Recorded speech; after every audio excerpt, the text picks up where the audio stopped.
Assalamualaikum warahmatullahi wabarakatuh. Apa kabar? Saya Hersman Munarif dari Forum News Network. Hari ini, tanggal 22 Mei 2024 harusnya Dewan Pengawas Komisi Pemberantasan Korupsi itu membacakan putusan tentang hasil pemeriksaan pelanggaran kode etik atau sidang etik terhadap Wakil Ketua KPK Nurul Gufron. Tetapi Dewan Pengawas hari ini menunda pembacaan putusan dengan alasan itu mematuhi atau menghormati putusan dari Pengadilan Tata Usaha Negara Jakarta. Karena Pengadilan Tata Usaha Negara Jakarta itu dalam putusan selanya meminta agar Dewan Pengawas itu menunda pembacaan putusan karena saat ini kasus Nurul Gufron itu sedang ditangani oleh Pengadilan Tata Usaha Negara. Tepatnya gugatan Nurul Gufron ya. Karena Nurul Gufron ini disidang oleh Dewan Pengawas Komisi Pemberantasan Korupsi karena adanya laporan bahwa dia memperdagangkan pengaruhnya atau ya ini ya memperdagangkan jabatannya untuk mempengaruhi keputusan di Kementerian Pertanian mengenai mutasi seorang pegawainya. Nurul Gufron dilaporkan karena dia menghubungi para petinggi di Kementerian Pertanian, salah satunya adalah mantan Sekjen Kementerian Pertanian Kasih Subagiono yang sekarang ini sedang menjadi terdakwa dalam kasus dugaan pemerasan yang melibatkan juga mantan Menteri Pertanian Syahrul Yassin Limpo. Nurul Gufron pada waktu itu menelpon Kasti dan meminta bantuannya. Ada seorang kerabatnya atau belakangan dia mengakui itu adalah anak seorang temannya yang kesulitan untuk dimutasi dari kantor pusat di Jakarta ke Jawa Timur gitu. Dan pada waktu itu akhirnya setelah sempat tertunda sampai 2 tahun setelah gagal mengupayakan mutasi itu melalui campur tangan Nurul Gufron, si pegawai ini kemudian berhasil dimutasi ke Jawa Timur. Nah, soal inilah yang dilaporkan merupakan pelanggaran kode etik dari Nurul Gufron, dan pada waktu itu Nurul Gufron menduga bahwa ini merupakan serangan balik terhadap dia karena kasus di korupsi dan pemerasan di Kementerian Pertanian dilakukan oleh mantan Menteri Pertanian Syahrul Yassin Limpo dan sekjennya itu ditangani oleh KPK dan kemudian mereka itu menjadi tersangka. Bahkan sekarang prosesnya sedang berlangsung di pengadilan. Nah, ini yang menarik itu Nurul Gufron rupanya tidak terima dia dilaporkan itu dan dia melakukan perlawanan.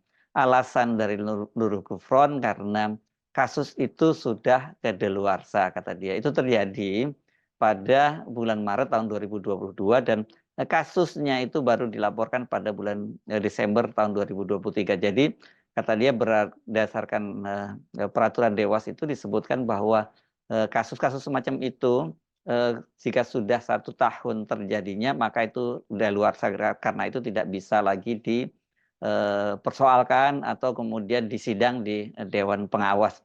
Saya jujur agak terkejut juga bahwa ada aturan semacam itu. Karena namanya kalau pelanggaran kode etik, ya saya kira ya tetap aja namanya pelanggaran kode etik walaupun daluarsa. Mungkin perlu juga ya diatur ada semacam daluarsa kasus untuk membatasi persoalan sehingga tidak ada orang yang kemudian setelah keluar dari masa jabatannya berpuluh tahun kemudian digugat misalnya begitu ya. Tapi tetap saja dari sisi etik, apalagi seorang petinggi dari lembaga yang harusnya menjunjung sangat tinggi etika seperti Komisi Pemberantasan Korupsi, walaupun kedaluarsa, saya kira secara etik itu tetap tidak pantas dilakukan oleh seorang petinggi KPK seperti Nurul Gufron ya. Jadi harusnya tanpa dilaporkan pun dia tahu bahwa itu perbuatan itu salah dan tidak boleh dilakukan. Dan kalau kemudian dia sudah melakukan itu ya sebaiknya dia tanpa dilaporkan pun harusnya mengundurkan diri. Nah, sekarang ini dia dilaporkan tapi kemudian dia melakukan perlawanan. Perlawanan hukum ini menarik, perlawanan hukum yang dilakukan oleh Gufron, sehingga saya menyebutnya sebagai manuver ya. Kenapa? Karena harusnya ini ya hal semacam ini tidak boleh terjadi di lembaga seperti KPK itu. Karena itu ketika pertama kali Nurul Gufron itu disidang, harusnya disidang Komisi Etik pada waktu itu tanggal 2 Mei 2024 ini, dan Nurul Gufron itu tidak hadir, dia kemudian banyak sekali mendapat kecaman. Nah, misalnya peneliti dari ICW Diki Anandia menyebutnya ini sebagai tindakan yang pengecut, begitu ya. Dan seorang peneliti atau pegiat anti korupsi dari Universitas Gadjah Mada, Zainur Rahman dari Pukat UGM itu menyebutnya sebagai contoh yang buruk gitu. Harusnya seorang petinggi KPK tidak pada tempatnya, dia kemudian mangkir dari panggilan dari Dewas. Apa alasannya dari Nurul Gufron pada waktu itu dia menolak hadir? Ya, pertama, kata dia, dia sedang menggugat peraturan Dewas di PT UN Jakarta ya, karena tadi yang saya sebutkan bahwa harusnya kasus itu daluarsa sehingga tidak boleh lagi dia disidang di Dewas. Pada waktu itu juga dia melaporkan anggota Dewas, Ibu Albertina Ho, karena katanya dalam satu kasus yang sedang ditangani oleh Dewan Pengawas, dalam kasus pemerasan yang dilakukan oleh seorang jaksa di KPK itu, kemudian rupanya untuk mencari bukti dugaan pemerasan itu, Albertina Ho itu kemudian menyurati PPATK, yakni tim money laundering ini atau pusat analisis transaksi keuangan itu untuk mendapatkan data transaksi keuangan yang dilakukan oleh jaksa itu. Dan menurut Nurul Gufron itu tidak boleh dilakukan karena itu sifatnya pro justisia, harusnya yang melakukan itu adalah penyidik atau pimpinan di KPK. Nah, karena itulah kemudian dia melaporkan balik Albertina Ho ke Dewas. Tetapi pada waktu itu Dewas menolak laporan itu karena menurut Dewas bahwa apa yang dilakukan oleh Albertina Ho itu yaitu merupakan mandat yang diberikan oleh Dewan Pengawas. Jadi bukan inisiatif pribadi dari Albertina Ho. Nah, ini menarik ya manuver dari Nurul Gufron itu, karena dia tidak hanya berhenti melaporkan Albertina Ho balik ke Dewan Pengawas, kemudian juga dia menggugat ke Pengadilan Tata Usaha Negara, dan yang menarik dia ternyata juga melakukan judicial review ke Mahkamah Agung berkaitan dengan peraturan Dewas, Perdewas tadi itu ya.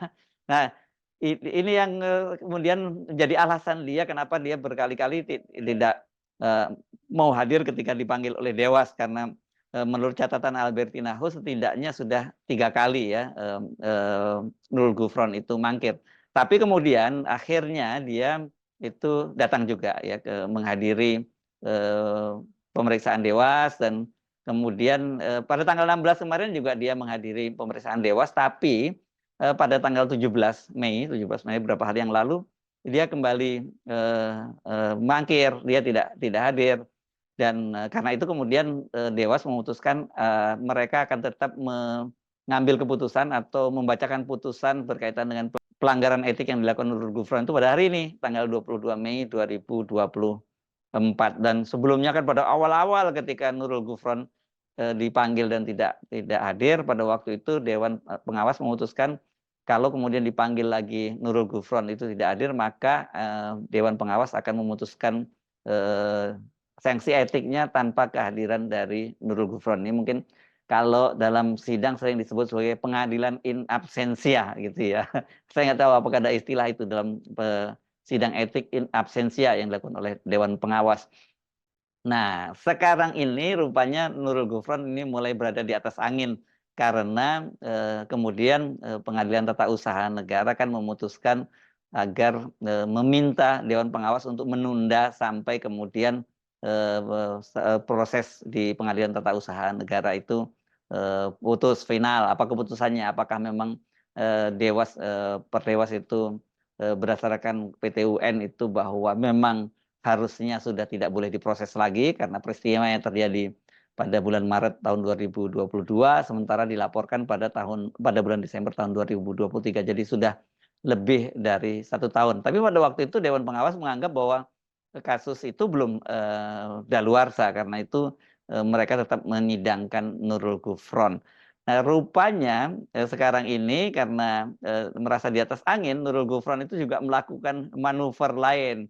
Nah, dia sekarang ini melaporkan, para anggota Dewas itu ke Bareskrim Mabes Polri dengan delik, ini perbuatan yang tidak menyenangkan karena ini nama baik dia sudah dirugikan gitu dan laporan ini, tentu saja mengejutkan ya karena, kenapa kemudian sampai melaporkan, Dewan Pengawas ke, Bareskrim dengan delik, perbuatan yang tidak menyenangkan tadi karena mencemarkan nama baik dia. Dan bagaimana respon Dewas seperti dikatakan Ketua Dewan Pengawas, Tumpah Hatorangan Panggabean, menyatakan mereka tidak takut dengan, laporan atau manuver yang dilakukan oleh Nurul Gufron ini. Ini tentu saja sangat menarik, apakah Nurul Gufron kali ini akan memenangkan manuver hukumnya ini melawan anggota Dewan Pengawas atau melawan Dewan Pengawas? Karena, saya kira ini lepas menang, kalahnya Nurul Gufron ini sudah menjadi presiden yang tidak baik karena, seorang petinggi, KPK melakukan berbagai macam cara, melakukan manuver, eee, itu gila-gilaan ini karena upayanya itu luar biasa, mulai dari melaporkan balik, menggugat ke, PT UN, kemudian melakukan judicial review ke Mahkamah Agung dan sekarang melaporkan, para anggota Dewan Pengawas itu ke, Bareskrim Mabes Polri. Dan ini jadi kalau dia nanti memenangkan itu akan jadi contoh buruk gitu ya, bahwa nantinya tentu saja itu, bisa dicontoh juga oleh para pegawai KPK, penyidik KPK bila mereka juga melakukan pelanggaran serupa, pelanggaran kode etik itu, pokoknya jangan gampang menyerah untuk melawan anggota Dewan Pengawas itu ya. Dan, kalau kita lihat catatan atau record dari, Nurul Gufron ini bukan pertama kali dia melakukan manuver-manuver, semacam ini. Kita masih ingat ya, pada tahun lalu, tahun 2023 itu, atau setahun menjelang, habisnya masa jabatan dari, pimpinan KPK itu kan Nurul Gufron itu mengajukan judicial review berkaitan dengan batas usia, dari pencalonan untuk menjadi pimpinan KPK. Pada waktu itu dia, menggugat karena usianya, Nurul Gufron itu, tidak mencukupi. Dia waktu itu, masih berusia 48 tahun, dan kemudian, dalam undang-undang revisi ya dari undang-undang KPK itu diatur bahwa untuk menjadi pimpinan KPK itu, ya batas usianya itu 50 tahun paling muda dan maksimal 65 tahun. Nah, Nurul Gufron itu kemudian mengajukan gugatan judicial review ke Mahkamah Konstitusi yang, dia menambahkan norma bahwa, eee, selain usia batas usia 50 sampai 65 tahun tadi, itu, tidak berlaku bagi pimpinan bagi mereka yang sedang menjabat menjadi pimpinan KPK. Dalam hal ini kasus, dia ya, kasus dia pribadi. Jadi tetapi di tengah jalan kemudian, ternyata Nurul Gufron itu mengubah petitumnya dan dia mengajukan lagi gugatan judicial review dengan menambahkan soal masa jabatan dari pimpinan KPK yang semula dari 4 tahun kemudian menjadi 5 tahun. Nah, ini kemudian gugatan dari, Nurul Gufron itu dikabulkan oleh Mahkamah Konstitusi sehingga usia, masa jabatan dia itu diperpanjang, menjadi 5 tahun dan berjalan sampai sekarang nih tahun 2024. Jadi, mereka ini KPK tetap bertahan sampai melewati pemilu dan pilpres. Nah, karena itu, kita jadi, bertanya-tanya apakah kali ini manuver dari Nurul Gufron itu juga akan berhasil sama seperti ketika dia menggugat, yang semula itu adalah syarat untuk menjadi calon, pimpinan KPK, kemudian diubah dengan masa jabatan dari pimpinan KPK. Nah, ini tentu saja menarik, karena apa? Karena ini bisa jadi presiden bagi, banyak para pejabat publik itu kalau manakala ada kepentingan-kepentingan, mereka yang dirugikan gitu berkaitan kepentingan pribadi sebenarnya itu ya, itu, kemudian mereka mengajukan gugatan ke Mahkamah Konstitusi. Ini kan jadi mirip dengan apa yang terjadi pada Gibran ya. Kalau Gibran pada waktu itu kan usianya belum cukup, sampai 40 tahun, karena dia waktu itu masih berumur 36 tahun. dan kemudian, digugatlah norma hukum yang mengatur syarat pencapresan minimal usia 40 tahun itu, dan diubah normanya itu menjadi, boleh tidak 40 tahun, dengan catatan dia, pernah atau sedang menjabat sebagai seorang kepala daerah, yang dipilih melalui, pemilu kada. Nah, sekarang ini Nurul Gufron kita tunggu apakah dia, kesaktiannya dalam melakukan manuver hukum itu, terbukti lagi. Kalau ini kali ini terbukti, ya Nurul Gufron ini termasuk tergolong manusia sakti ini ya, sebagai seorang akademisi, hukum, dia ini, dia pengajar ya di Fakultas Hukum Universitas Jember gitu, seingat saya begitu ya.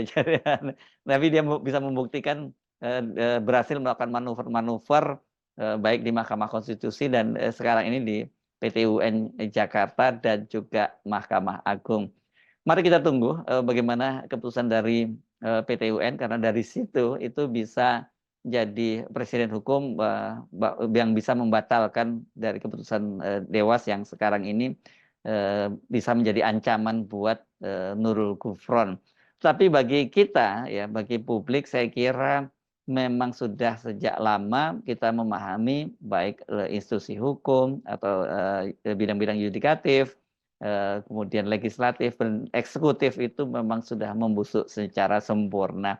Ya karena tadi itu, ya mereka itu diisi oleh orang-orang yang persoalan etika itu kelihatannya tidak menjadi penting. Dan kemarin itu ketika pada wartawan ditanya kenapa dia melakukan manuver-manuver semacam itu, kata Nurul Gufron, "Ini bukan perlawanan, tapi ini adalah pembelaan diri."